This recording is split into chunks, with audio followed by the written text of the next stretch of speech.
یہ ٹھیک ہے دنیا میں بہت ساری جگہ ہم پریشان ہیں، لیکن اس دین کے کمال کا آپ اندازہ لگائیے کہ پچھلے 7-8 مہینے سے فلسطین کے مسلمان پریشان ہیں، ان کے گھر بار تباہ ہو گئے ہیں، لیکن دین کا آپ کمال یہ دیکھیے کہ ان کی پریشانی کے درمیان ان کی ہمت کو دیکھ کے، ان کی استقامت کو دیکھ کے، ان کی جرت کو دیکھ کے یورپ میں 3 لاکھ انگریزوں نے اسلام قبول کر لیا۔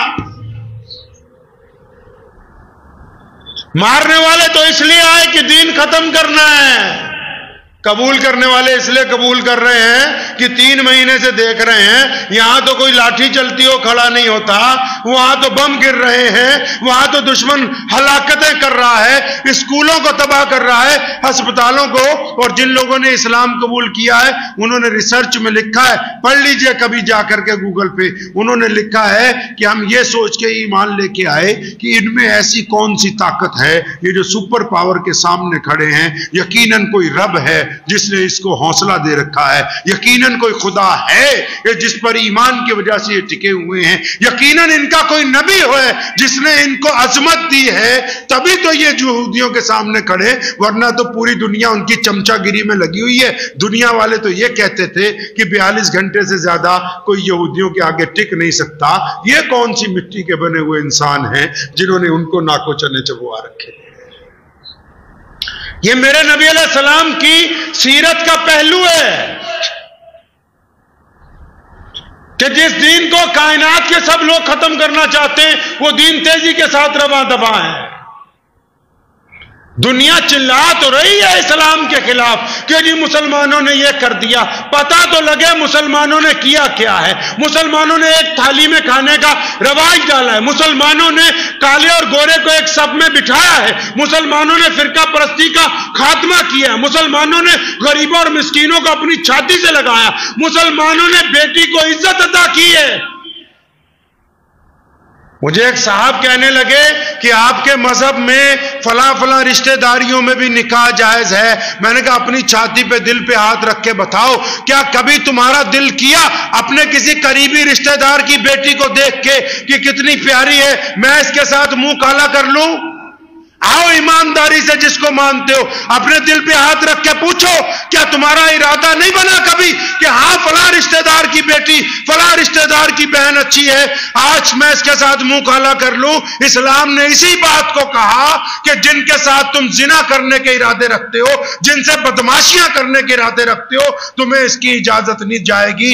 اگر تمہاری ارادے نیک ہیں، نیت نیک ہے، تو اسلام کہتا ہے کہ نکاح کر کے اس کو اپنی بیوی بناؤ تاکہ اس کی اولاد کو کوئی حرام کی اولاد نہ کہہ سکے۔ لوگ مانتے ہیں کہ سماجک ویوستھا میں اسلام سے بہترین کوئی دین نہیں ہو سکتا۔ اللہ نے ہمیں ایمان کی دولت عطا فرمائی ہے، سود جیسی گندی چیز کو ہم ناپاک کہتے ہیں، اور کتنے لوگ ہیں جو سود دے دے کے پھانسی کے پھندوں کو چوم رہے ہیں، رو رہے ہیں، بلک رہے ہیں، پیسے پکڑ لیے نہیں دے سکتے، مول سے زیادہ بیاج چڑھا ہوا ہے۔ محمد رسول اللہ نے کہا حرام ہے۔ کتنے لوگ ہیں جو رشتہ کاریاں کرنے کے لیے بیٹھے ہیں جن کی بیٹیوں کے رشتے نہیں ہوتے؟ کیوں؟ اتنا پیسہ نہیں ہے کہ دہیج دیں۔ محمد رسول اللہ کا حکم ہوا کہ دہیج حرام ہے، اس کا کام نہیں ہو سکتا، مجبور نہیں کیا جا سکتا ہے۔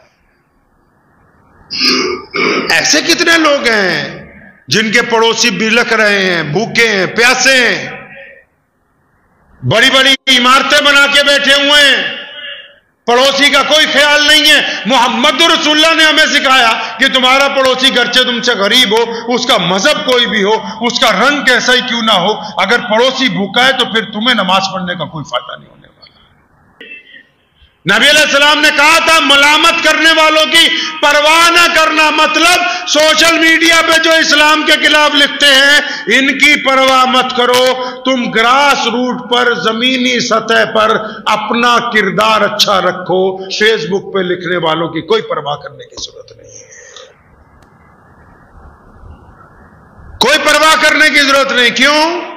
اگر آپ اپنے پڑوسی کے ساتھ، آپ لوگ مجھے بھی بہت سارے لوگ بتاتے جی فلاں بندے نے اسلام کے خلاف یہ لکھ دیا، فلاں نے، ان کو چھوڑ دو، مخالفت اس کی ہوتی ہے جس میں کوئی بات ہوتی ہے، اور محمد رسول اللہ صلی اللہ علیہ وسلم کی نعوذ باللہ مخالفت کب سے ہو رہی ہے؟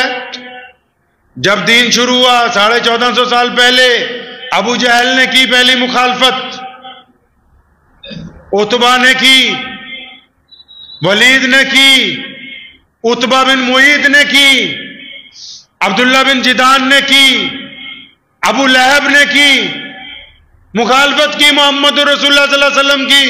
کیا ہوا؟ جس زمین پہ مخالفت کی گئی تھی وہ زمین کہاں ہے؟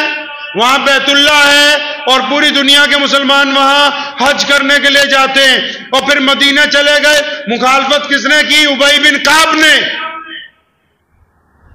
مخالفت کس نے کی؟ جتنے بڑے بڑے یہودی بدماش تھے انہوں نے۔ کہاں ہے وہ؟ آج وہاں محمد رسول اللہ کی مسجد قائم ہے۔